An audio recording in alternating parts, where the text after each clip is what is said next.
There we go. Hi, Anka. How are you? Good morning. I'm good. I've got my weapon for the day You list. are your defense against the extreme heat, huh? Yep. So I'm ready to roll. So we were talking about confrontational and uncomfortable conversations, and we got a very good question Mm, about, and I thought I'd take us in from the, the more general, the collective perspective, and maybe then we'll go into the specific. So, in terms of uncomfortable conversations, what this group member brought up was that our traditional roles don't necessarily allow true intimacy and or real intimacy because we're conditioned that a good woman should be conflict avoidant and know how to manage her man. And the paradox is that good men should be strong and invulnerable and winners and independent. And you really can't have true intimacy without vulnerability and without taking the risk and seeing what will happen. I can't remember the name of the psychologist, unfortunately, who said, when we're born as whole people, but then half kind of gets cut off. Women should not be too strong, and they can be vulnerable and emotional. And strong men or weak men would come up as sort of having these feminine qualities. They need to be strong and independent, like we spoke about. And it makes it really difficult then if you're in that traditional whole role to find your voice. It's Carol Gilligan says, without a voice, there's no relationship, and without relationship, there's no voice. You can't have relationship without a voice. What are your thoughts? How do you see this? How do you see this in business coming up? I, of course, see it in intimate relationships, be it with a partner, be it with children, be it at work. Well, what comes up for you? I think you can really see that when you have when you look at it through that lens, you can really see it play out everywhere. That sense of, yeah, like women being conditioned to not speak out. And I'm like, yeah, I'm the first example, ta-ta, right?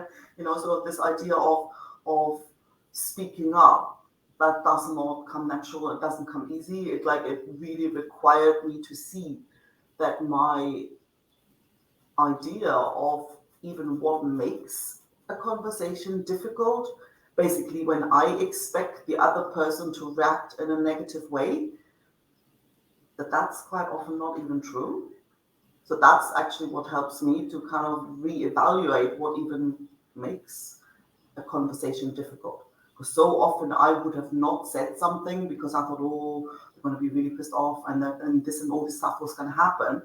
But then, every time I did say something, usually the reaction wasn't anything like what I expected. Sometimes better, sometimes worse. But what I got to see was that we're really bad judges because at the end Yeah. of the day, somebody else's reaction depends on where they're at in the moment with how they see the world and how they see the situation. So, but I definitely think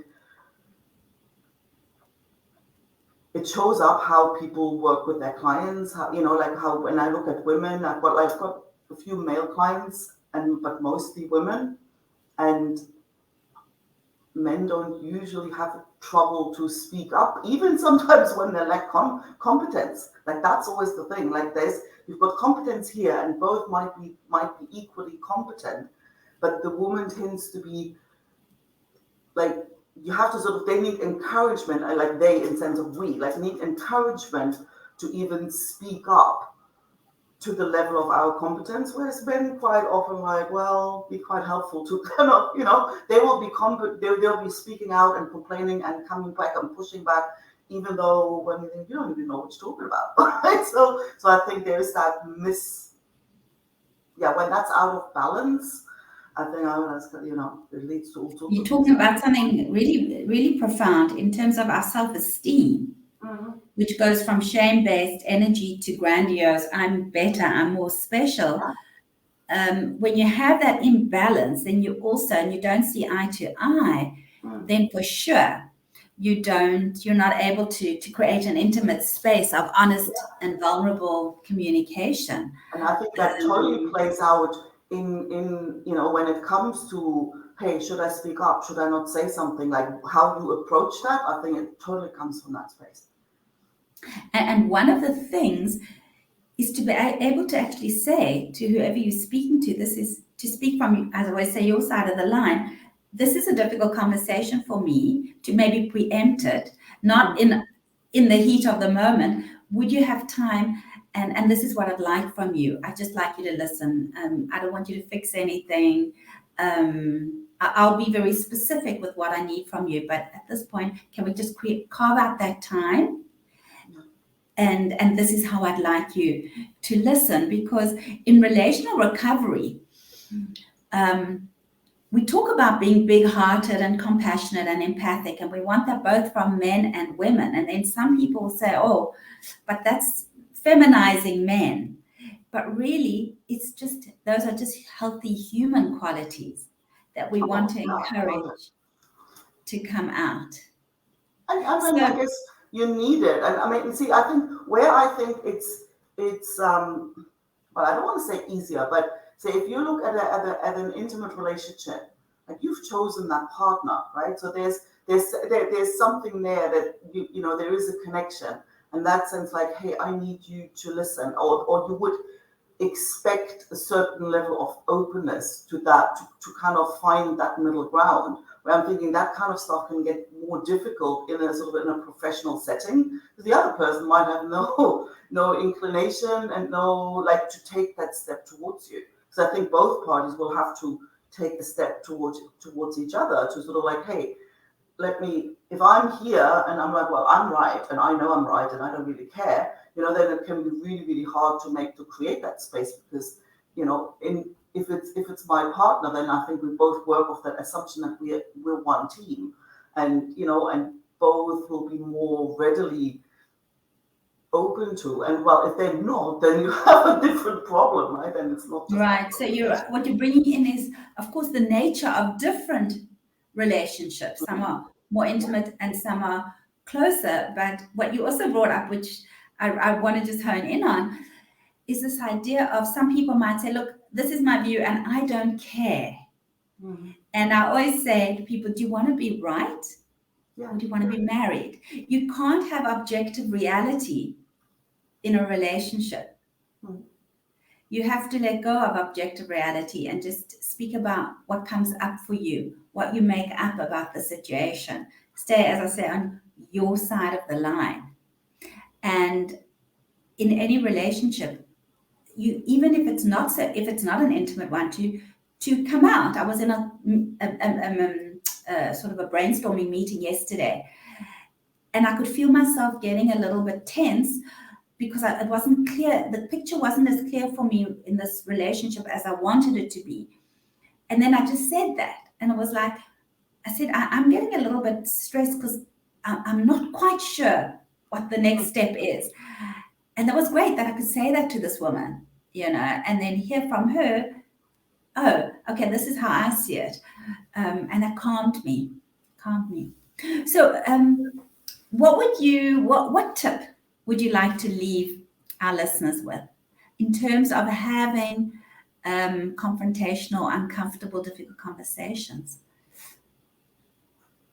Well, I think when you're in a low, stressed out, agitated mood, zip it. Like that's not the place to make good decisions. It's not the place to have constructive conversations. I think what if you waited for your own mind to settle? Because first of all, chances are you'll see the situation differently, and the whole conversation might not even feel as scary or confrontational anymore to start with. You're going to speak to come out of your triggered state. Back into your wise adult. Absolutely, who is right. more relational. Don't seek that confrontation when you're agitated. I think you're much better off to allow yourself to settle down, and whatever you need to do to, just wait it or go out with the dog or meditate or yoga, whatever, like run in the woods or whatever, punch a bag, whatever you do. We But just create bring that your own pause, mind, yeah, bring your own mind down before you even right? approach that situation. To create that pause between what you're feeling and Yeah. your action. That's very good and not easy, but very good. And it's good to bring these things up to awareness. Mindfulness practices, relationship mindfulness is doing just that, is taking a pause, is breathing, is leaving with a commitment to come back. And what I would offer from what my teachings from Terry Real is that if we need to recover, men and women both, our cut off parts, the parts that we were told keep down. Women need to recover their voices and learn to speak respectfully, as well as cherish their men and the relationship. And men need to learn to listen better, show up, take action, take in what's being said to them, and help make their relationships work better. So I would say that's two-sided. I think it always is, isn't it? It's about balance and coming together to find that middle ground. Thank you. Thank you.